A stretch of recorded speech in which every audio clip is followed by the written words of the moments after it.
आदरणीय विंध्य जी, मेरा ही एक क्वेश्चन है कि भगवान ने जो बताया, जो आर्य सत्य है उनमें कि पहला सत्य जो देयर इज दुख इन द वर्ल्ड, जगत में दुख है, दुख का कारण है, और दुख का मेन कारण तो तृष्णा, ऐसा बताया भगवान ने। तो तृष्णा और आपने जो आज के सेशन में बताया वो आशा, उसमें क्या डिफरेंस है? कुछ लोग ऐसे बोलते हैं कि हम आशा नहीं, भगवान ने बोला है तो desire is the main cause of sorrow, तो हम आशा ही नहीं करेंगे तो डेवलप कैसे होंगे? तो ऐसा तो भगवान बुद्ध का धर्म निराशावादी है, ऐसा कुछ लोगों ने मुझे बताया। तो उसके लिए क्या आप बताएंगे? हम्म। हाँ, बहुत ही अच्छा क्वेश्चन है आपका। तो देखो, इसीलिए मैंने ये ये अ, किसी ने कहा था कि शायद विकास दिव्य सर ने कि हमारी चाहते कभी खत्म नहीं होती, है ना। इंसान की चाहते कभी खत्म नहीं होती है, बस उनका डायरेक्शन चेंज होता है ना। तो और एक फिलोसोफर है शायद रमन महर्षि वगैरह, तो उन्होंने भी कहा है कि बाह्य जगत में हम जितने आशावादी होते हैं उतने अगर हम अंतर मन से आशावादी हो जाते हैं अंतर के जगत में, तो वो आशा तृष्णा तृष्णा नहीं होती है, ऐसा उनका मानना है। कि बाहर के जगत में हम तृष्णा होती है, तो वही तृष्णा अगर हमारे अंतर के जगत में है ना, मुक्ति की तृष्णा है, तो वो तृष्णा तृष्णा नहीं होती। तो ऐसा कुछ है। लेकिन लेकिन भगवान बुद्ध ने इसका साफ साफ उत्तर दिया हुआ है कि भगवान ने समझाया है कि जो आशा होती है, जस्ट लाइक संकल्प है हमारा कुछ, है ना, कुछ इंटेंशन है। तो इंटेंशन और संकल्प लगभग एक ही है ना। और उस संकल्प से ही हमारी आशा होती है, इच्छा होती है, तृष्णा होती है, वो बाकी की सारी चीजें होती है। तो इसीलिए भगवान ने संकल्पों को भी दो चीजों में कैटेगराइज किया हुआ है। एक क्या होता है, सम्यक संकल्प होता है, और एक मिथ्या संकल्प होता है। तो मिथ्या संकल्प में क्या होता है, काम संकल्प, व्यापार संकल्प, विहिंसा संकल्प, माने कि तृष्णा का क्षेत्र। सम्यक संकल्प में क्या होता है, निकम्म संकल्प, अव्यापार संकल्प, अविहिंसा संकल्प, माने कि मुक्ति का संकल्प, है ना। संकल्प ही है, लेकिन हमें उसकी डायरेक्शन चेंज करना है, एक निगेटिव है एक पॉजिटिव है ना। भगवान ने एक सूत्र में समझाया है कि इस जगत में सबसे पावरफुल चीज होती है हमारा संकल्प, है ना। एक ब्राह्मण आता है, भगवान से वार्तालाप करता है, इस संसार में क्या पावरफुल है, तो बोलता है अग्नि पावरफुल है। भगवान बोलते हैं अग्नि को पानी बुझा देता है, तो बोलता है पानी पावरफुल है। उसके बाद भगवान बोलते हैं पानी को भी हवा उड़ा दी जाती है, तो हवा पावरफुल है। इस प्रकार हवा को तो आकाश रखा है हुआ है, तो आकाश पावरफुल है। लेकिन वो तो हैरान हो जाता है कि क्या पावरफुल है, वो अल्टीमेटली भगवान से पूछता है कि क्या पावरफुल है। तो भगवान बोलते हैं कि इस संसार में सबसे पावरफुल होते हैं इंटेंशंस, है ना, संकल्प। संकल्प शक्ति इस संसार की सबसे पावरफुल शक्ति है ना। तो उसको अगर हम डायरेक्शन देंगे तब जाके वो फलित होगा उसका कुछ। रॉन्ग डायरेक्शन में देंगे तो तृष्णा का क्षेत्र है, राइट डायरेक्शन में जाएंगे तो क्या है, निर्वाण का क्षेत्र है। तो ये सम्यक और मिथ्या में हमेशा भगवान बुद्ध ने भेद किया हुआ है। आर्य अष्टांगिक मार्ग भी है, मिथ्या अष्टांगिक मार्ग भी है। मिथ्या दृष्टि, मिथ्या संकल्प, मिथ्या वाचा, मिथ्या कर्म, मिथ्या आजीविका, मिथ्या सती, मिथ्या समाधि, मिथ्या व्यायाम हो रही है। तो इस प्रकार से मिच्छा मिच्छा भी है, तो मिच्छा मिच्छा से जाएंगे तो दुख दुख उत्पन्न होगा, एवं दुख समुदय होगा। और सम्यक संकल्प से जाएंगे तो दुख निरोध होगा, है ना। तो ये कैटेगराइजेशन है।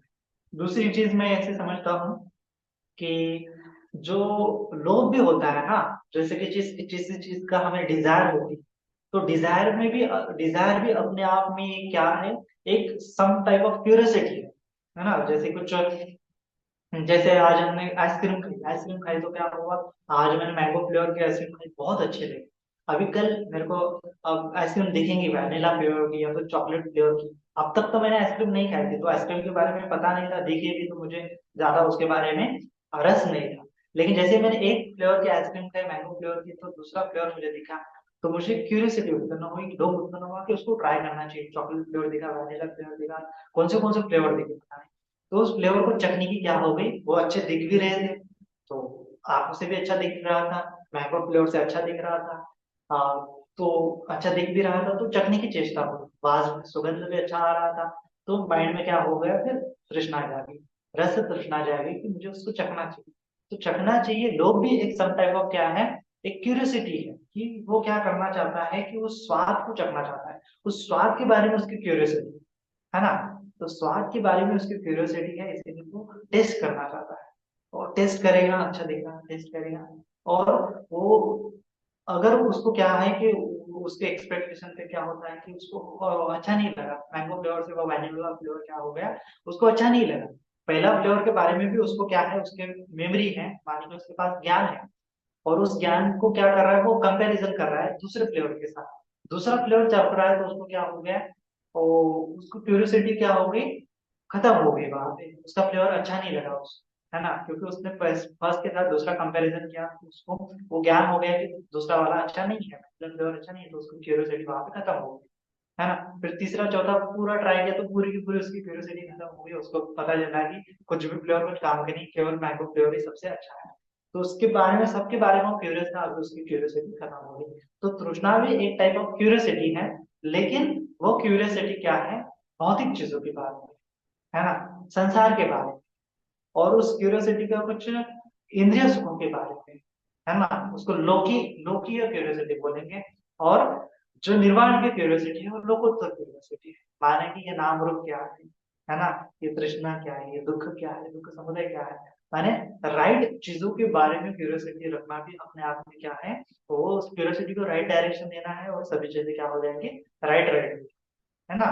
वो भी अपने आप में क्या है, क्यूरियोसिटी है ना। जैसे कि किसी चीज को चखने का मन करता है, किसी चीज को सुनने का, किसी चीज को पहनने का, लेकिन वो क्यूरियोसिटी भी अपने कुछ दिन बाद क्या हो जाती है, खत्म हो जाती है, वो ज्यादा देर नहीं टिकती, क्योंकि क्या होता है, वो क्यूरियोसिटी दरअसल अज्ञान के क्षेत्र में होती है, वो अनित्य होती है सब चीज, है ना। तृष्णा जो होती है वो भी अनित्य होती है, क्योंकि इंद्रिय भी हमारे बदलते हैं, और इंद्रियों के विषय और जो होते हैं उसके आलम्बन भी बदलते रहते हैं। लेकिन जो परमार्थ धर्म है, निर्वाण का धर्म है, वो परमार्थ धर्म होता है। और उसकी क्यूरियोसिटी अगर हम करेंगे तो वो अल्टीमेटली जब तक निर्वाण नहीं प्राप्त होगा तब तक वो क्यूरियोसिटी रहेगी ही रहेगी, क्योंकि वो परमार्थ धर्म है ना, आर्य सत्य है। तो आर्य सत्य की क्यूरियोसिटी अगर रहेंगे तो क्या हो जाएगा, वो क्यूरियोसिटी खत्म न होने वाली है, और तुम्हें वो जो सुख है वो कभी खत्म नहीं होने वाला है, संतुष्टि का सुख है, ध्यान का सुख है, निर्वाण का सुख है, क्योंकि वो परम सुख है, वो क्षणिक नहीं। नॉलेज का सुख जो होता है क्षणिक नहीं होता है, वो तुम्हें वो अगर नॉलेज भी अगर राइट चीज के बारे में है तो तुम्हें निर्वाण तक ले जाएंगे, और तुम्हें हर हर स्टेप में क्या देगी, खुशी का अनुभव देगी, जैसा कि हमने सूत्र में ये देखा था प्रवचन में। तो इस प्रकार से सीधा सीधा कैटेगराइजेशन के नेगेटिव डायरेक्शन है, पॉजिटिव डायरेक्शन, या फिर संसार की दिशा में क्यूरियोसिटी है, और एक अध्यात्म की दिशा में क्यूरियोसिटी है, निर्वाण की दिशा में क्यूरियोसिटी है। संकल्प भी क्या है, मिथ्या संकल्प है, भौतिक संकल्प है, और क्या सम्यक संकल्प है, निर्वाण का संकल्प है ना। तो इस प्रकार से ये तृष्णा, तृष्णा भी क्यों जनरेट होती है, इंटेंशन के कारण। इंटेंशन माने संकल्प, चेतना, कुछ भी कहो, वह अगर राइट है तब सभी चीजें राइट हो जाएगी, वह अगर रॉन्ग है तो सभी चीजें रॉन्ग हो जाएगी, है ना। तो रॉन्ग इंटेंशन का मतलब तृष्णा है, और राइट इंटेंशन का मतलब तृष्णा को छूट जाना है ना। इतना ही है। तो भगवान ने वो सीधा सीधा क्लियर किया है, सम्यक संकल्प, मिथ्या संकल्प, काम संकल्प, व्यापार संकल्प, तृष्णा का संकल्प। सम्यक संकल्प माने कि उस तृष्णा से छूटने का संकल्प, है ना, वो भी संकल्प है, वो भी इंटेंशन है, लेकिन उसमें तृष्णा नहीं रहती, वो संकल्प होता है। क्योंकि तृष्णा का मतलब क्या है, भगवान ने सीधा सीधा कैटेगराइजेशन किया, लोभ, काम संकल्प, द्वेष, व्यापार संकल्प, और मोह, अहिंसा संकल्प कह सकते हैं। तो ये तृष्णा तीन ही है ना, दुख के कारण ये तीन, इसीलिए भगवान ने दुख समुदाय में ये तीन बताया है। इसके अलावा निखम्ब को नहीं बताया भगवान ने। इसके अलावा तृष्णा का कारण, दुख का कारण निखम्बों में तो नहीं बताया। तृष्णा का कारण अव्यापार को नहीं बताया, तृष्णा का कारण अहिंसा को नहीं बताया, क्योंकि हमें दुख से छूटना है ना। हमें ये नहीं कि पूरी तरह से वो जो बोलते हैं ना, डेडिकेट होता है, समर्पण होना है, ब्रह्म सत्य है, जगत मिथ्या है, तो उस जगत में कुछ भी नहीं करना है, इस प्रकार से नहीं है। भगवान बुद्ध का धर्म जो है सांदृष्टिक है, साक्षात है, मध्यम मार्ग है, कि जो तुम्हें प्रज्ञा से, क्या कुशल है क्या अकुशल है, प्रज्ञा से ही शुरुआत होता है ना। क्या दुख है, क्या दुख का कारण है, क्या दुख है, क्या सुख है, क्या सुख का कारण है, तो इसका हमें ये करना हो। तो तृष्णा को साफ साफ बताया भगवान ने, लोभ द्वेष मोह तृष्णा है। लोभ का संकल्प रहेगा, लोभ की इच्छा रहेगी, लोभ का इंटेंशन रहेगा, तो वो दुख है। द्वेष का इंटेंशन रहेगा तो दुख है, और मोह का इंटेंशन रहेगा तो दुख है। लेकिन अलोभ का इंटेंशन है तो दुख नहीं, अद्वेष का और इंटेंशन है तो दुख नहीं है, अमोह का इंटेंशन है तो दुख नहीं है ना। ये सम्यक संकल्प है। तो इस प्रकार से है, संकल्प अलग चीज है, तृष्णा अलग चीज है। तृष्णा भले ही संकल्प के साथ जुड़ी होती है, लेकिन संकल्प को प्योर करने से तृष्णा छूट जाती है। अगर ऐसा नहीं होता तो हम दुख से कैसे छूट जाते। और मतलब अगर संकल्प नहीं रहता तो ये निर्वाण है, ज्ञान है, ज्ञान को पाने की अभिलाषा है, वो अगर नहीं रहती तो ये जीवन पूरा नीरस रहता। और और निर्वाण मिलने के बाद भी वहां पे स्वाद नहीं रहता, वहां पे तो पूरा निरसता रहती है ना। वहां पे रस है, निर्वाण का रस है, परम सुख है। तो उसका मतलब उस सुख को पाने का भी क्या करना पड़ता है, प्रयास करना पड़ता है, और वो प्रयास जब सफल हो जाता है तब सुख होता है ना। इसीलिए जब ध्यानांग के बारे में समझाया भगवान ने, तो भीतर का विचार प्रीति सुख एकाग्रता, तो भीतर का विचार प्रीति सुख वहां से क्यों उत्पन्न होता है। तो विशुद्ध मतलब में साफ साफ समझाया कि जैसे कोई साइकिल मारने वाला होता है, तो पहले जो प्रयास करता है वो भीतर का विचार होता है, पहला पहला प्रयास होता है, उसको साइकिल नहीं चलानी आती। लेकिन जब वो पैडल मारता है, सीखता है थोड़ा थोड़ा, तो वो सीखने के प्रोसेस में तो उसको सुख नहीं मिलता। लेकिन जैसे वो उसका एफर्ट क्या होता है, मतलब वो सीख जाता है, थोड़ी बार साइकिल चलने लगती है, 10-12 मीटर चलने लगती है, तो उसको खुशी होती है, प्रीति सुख बोला है उसको। ठीक उसी प्रकार जो ध्यान करता है, ध्यान पूर्व शुरुआत में नहीं लगता, लेकिन जैसे ही ध्यान लगता है तो प्रीति सुख उत्पन्न होता है ना। तो इसका मतलब वो तुम्हें मिलने वाला है, उस एफर्ट्स का फल मिलने वाला है, उस संकल्प का फल मिलने वाला है, उस डेडिकेशन का फल मिलने वाला है, उस श्रद्धा का फल मिलने वाला है, उस पुरुषार्थ का, उस वीर्य का, उस एफर्ट्स का तुम्हें फल मिलने वाला है। और वो फल क्या है, परम सुख, निर्वाण है ना, परमानंद है। तो इसी प्रकार से कुछ तो भी है, वो मिलने वाला है तुम्हें। और वो चाहत, निर्वाण की चाहत ही क्या है, राइट चाहत है, राइट संकल्प है, इसीलिए वो तृष्णा में नहीं मिलती है। क्योंकि ये सभी चीजों से छूट जाना वो अलग है। चीजों का चिपकाव तो हमें दुखी करता है, चीजों से छूट जाना तो हमें दुखी नहीं करता है। तो इस प्रकार से धर्म अगर समझेंगे, धर्म अगर जिसने सुना है तो उन्हें आसानी से समझ में आ जाएगा। लेकिन जिन्होंने धर्म नहीं सुना है, कृष्णा को नहीं समझाया है ना, संकल्प को नहीं समझा है, उनको ये चीज नहीं समझ में आएगी, है ना। तो इस प्रकार से उसको समझना है। साधु चलिए सीधा साधु सीधा। साधु। वंदामी बंदे जी। हम्म, बंदे जी, आपने साइंटिस्ट का एग्जाम्पल दिया, तो मैं पूछना चाहती हूँ, जो लौकिक क्षेत्र में जो इंटेलिजेंट लोग मतलब रहते हैं, उनका क्या पुण्य रहता होगा, या ऐसा कौन सा कर्म रहता होगा कि हाई आईक्यू रहता उनका, और होशियार हम जिसे कहते लौकिक क्षेत्र में कोई भी, तो उनका क्या पुण्य कर्म रहता होगा बंदे जी? हाँ, तो वैसे तो वो प्रज्ञावान रहते हैं, उनकी पारमिता बहुत ज्यादा रहती है। और मैं ये समझता हूँ कि वो भी बोधिसत्व हो सकते हैं, है ना। मतलब दूसरों का कल्याण करने के लिए अगर उनके मन में इच्छा है, और दूसरों का कल्याण करने के लिए वो आगे आ रहे हैं। और न जाने उन्होंने कितनी, अगर आप इतिहास देखोगे, है ना, साइंटिस्ट का हिस्ट्री अगर पढ़ोगे वेस्टर्न में, तो वो धर्म के खिलाफ जाते थे तो उनको कितने सारा टॉर्चर मिला, उनको पनिशमेंट मिला, उनको डेथ, लोगों ने पत्थर मारकर मारा, बहुत सारे साइंटिस्ट को, किसी को क्या बोलते हैं उसको, फांसी की शिक्षा हुई। गैलीलियो जो है ना, उनको तो कारावास का, आजीवन कारावास की सजा हो गई है ना। तो ऐसे बहुत सारे साइंटिस्ट है, उनको अपने जीवन हाथ धोना पड़ा है अपने शिक्षा के लिए। कॉपरनिकस है, उनको भागना पड़ा। प्लेटो, अरिस्टोटल, या फिर सुकरात जो है ना, सोक्रेटिस जो है, उनको तो विष का प्याला पीना पड़ा, क्योंकि वो धर्म के खिलाफ जा रहे थे, वैज्ञानिक लोगों में स्प्रेड कर रहे थे। तो साइंटिस्ट का भी क्या है, अपने आप में इस समाज को सुधारने के लिए बहुत सारा योगदान है। तो वो अपने आप में, मैं तो समझता हूँ कि वही उनकी पारमिता है, प्रज्ञा पारमिता। और वो अपने आप में ही बोधिसत्व की चर्या जीते, है ना, बोधिसत्व का जीवन जीते, क्योंकि बोधिसत्व ही लोगों का भला करते हैं। और ये साइंटिस्ट लोगों ने हजारों लोगों का जीवन भला किया है, और उन्होंने अपने जीवन में बहुत सारी जोखिम उठाई है, कठिनाइयां उठाई है। एक एक्सपेरिमेंट प्रूव करने के लिए उन्होंने कितने सारे पापड़ बेले हैं। आप अगर उनकी जीवनी पढ़ोगे तो आपको बहुत ज्यादा ये हो जाएगा। मैडम क्यूरी जो है, जिन्होंने रेडिएशन का खोज किया है, रेडिएशन का आविष्कार किया है, तो रेडिएशन का बारे ऊपर एक्सपेरिमेंट करते करते उनका शरीर पूरा क्या हो गया था, रेडिएशन से भर गया था, और उस रेडिएशन के चलते ही उनकी मृत्यु हो गई। और उनको पता था कि रेडिएशन की वजह से मृत्यु हो जाएंगे। उनके सहयोगी भी उनको बोल रहे थे, उनको 2 बार नोबेल नोबेल पारितोषिक मिला है। तो उनका डेडिकेशन बहुत ज्यादा था, और वो बोलते थे कि मुझे मेरे खोज बीन करने में अगर मृत्यु भी आ जाए तो मुझे डर नहीं है। तो इस प्रकार से अगर मरने के बाद उनके अगर वो बॉडी की थी, डेड बॉडी स्कैन की थी, तो उनको पूरे रेडिएशन के जितने भी उन्होंने एक्सपेरिमेंट किए थे, उन सारे रेडिएशन उनके पूरे शरीर में फैले हुए थे, घुल गए थे, है ना। तो इस प्रकार से उनका जीवन है, तो उनको कितनी पीड़ा हुई होंगी उनका मृत्यु होने में, खोज करने में, तो वो हम समझ नहीं सकते, है ना। अगर उनके पढ़ेंगे तो उनके जीवन भी प्रेरणादायी है बहुत सारी। तो इसीलिए उनका जीवन मैं समझता हूँ कि वो बोधिसत्व का ही जीवन होता है, बोधिसत्व की चर्या होती है।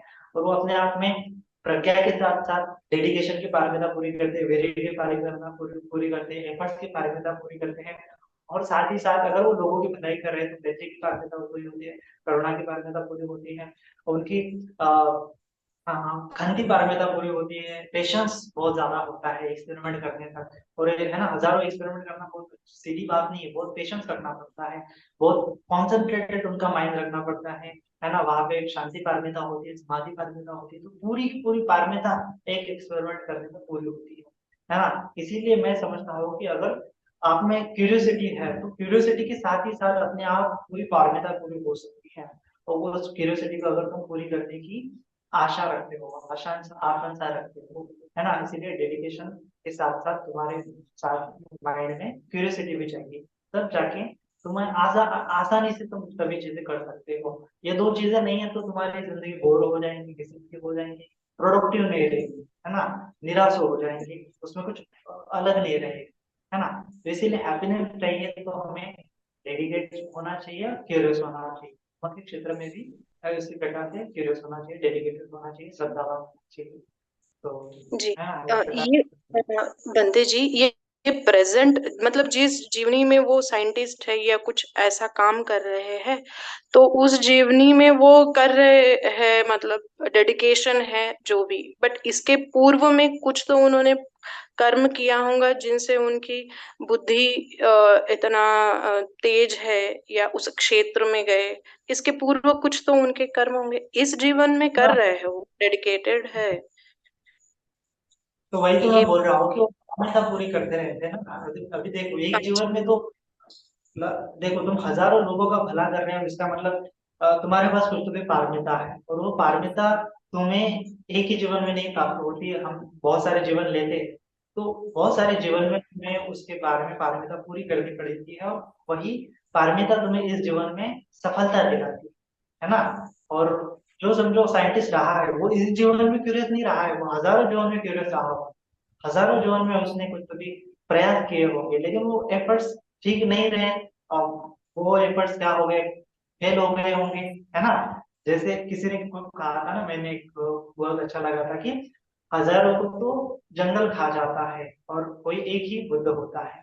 मतलब हजारों लोग बुद्धत्व प्राप्ति के लिए एफर्ट्स करते हैं, लेकिन एक ही बुद्ध बनता है। क्यों बनता है? क्योंकि उसके पास पारंगता होती है। तो राइट ब्रदर्स के टाइम में भी हजारों लोग एरोप्लेन बनाने के लिए बहुत ज्यादा लोग आ रहे थे, बहुत बिलीनियर लोग थे, बहुत ज्यादा साइंटिस्ट एफर्ट्स कर रहे थे, लेकिन हजारों लोग फेल हो गए। लेकिन ये दोनों क्या हो गए, सक्सेसफुल हो गया, क्योंकि उनकी पारंगता रही, है ना। तो उसी प्रकार से बहुत सारी चीजें हैं, हाँ, वो हमें समझना है धीरे धीरे। अब बहुत सारी चीजें होती है, काल भी होता है, टाइम भी आना बाकी रहता है, टाइम भी कालम कालम आगम में ये बोला है ना। तो राइट टाइम पे भी उनकी क्या होती है, वो पारमिता सफल होती है। राइट टाइम भी होना चाहिए, और राइट परिस्थिति भी होना चाहिए, राइट जगह भी होना चाहिए, तब जाके वो पारमिता फ्रूटफुल होती है ना। तो होती है उनकी पारमिता, पारमिता पूरी करते रहते हैं, किसी जीवन में वो ये बनते हैं, किसी जीवन में वो बनते हैं। तो पूरा वो करने के लिए उनके पास पारमिता की आवश्यकता होती है। अगर आपको भी होना है तो आपको पारमिता पूरी करनी पड़ेगी।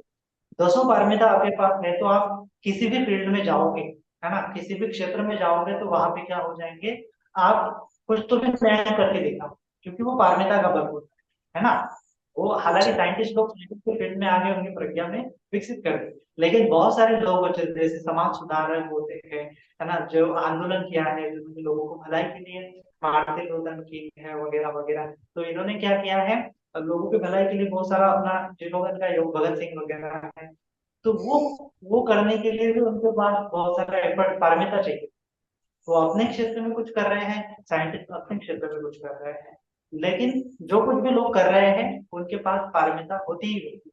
तो इसीलिए पारंगता है तो तुम किसी भी क्षेत्र में जाओगे तो वहां पे अगर तुम्हारे मन में वो उत्पन्न होता है कि मुझे ये करना चाहिए, तब वो पूरा होता है ना। पूरा होने के लिए पारंगता चाहिए होती है।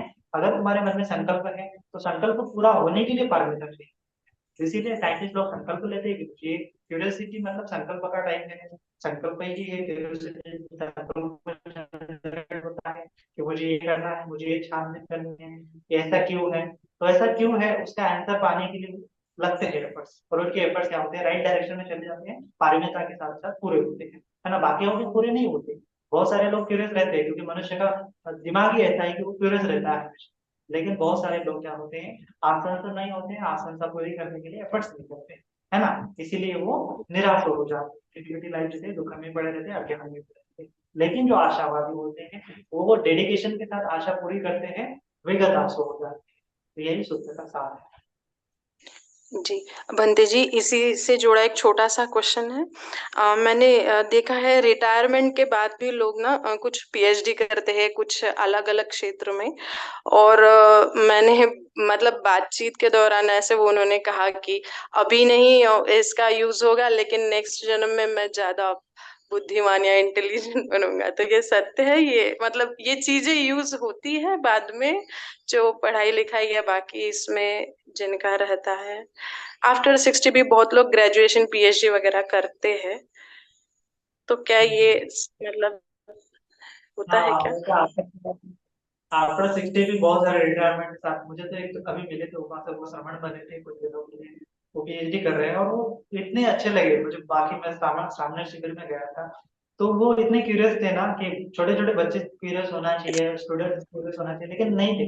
वो इतने बड़े होने के बाद भी मतलब 60 अबव 60 उनका एज था, और वो छोटे छोटे प्रश्न मेरे पास लेके आते थे, मंत्री जी इसका मीनिंग क्या है, मंत्री जी ये क्या बताया, मंत्री जी ये क्या बताया। और वो मुझे इतने उत्साह के साथ बता रहे थे कि मंत्री जी मैंने एडमिशन लिया है, पालियन टूरिज्म में कर रहा हूँ, मैं थोड़ा ये कर रहा हूँ, पीएचडी की भी चल रहा है, जी। और मैं अपने गांव में ये करना चाहता हूँ, लोगों को मैं थोड़ा बहुत बताना चाहता हूँ, थोड़ा सा मेरा किताब भी लिखने का मन है। तो इतना उनका एक उत्साह था, मैं उनका एक उत्साह देख के बहुत खुश हो गया था, है ना। कि इतनी उम्र में भी वो मतलब उनको तो अभी फ्यूचर का तो पता नहीं था, पुनर्जन्म के बारे में तो पता नहीं था, लेकिन छोटी छोटी चीजें सीखने में भी वो बहुत क्यूरियस थे, बहुत हैप्पी थे, बहुत एंजॉय थे, है ना।